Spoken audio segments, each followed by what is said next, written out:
So here is the unit on at a expected noise level, very quiet,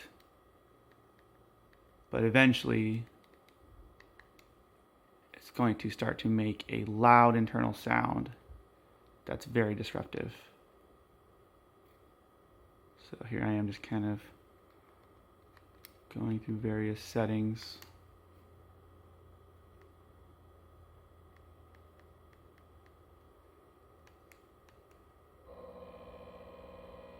And there it is.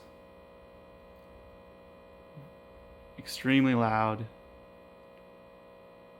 Interrupts the video viewing experience. Definitely some sort of internal fan issue.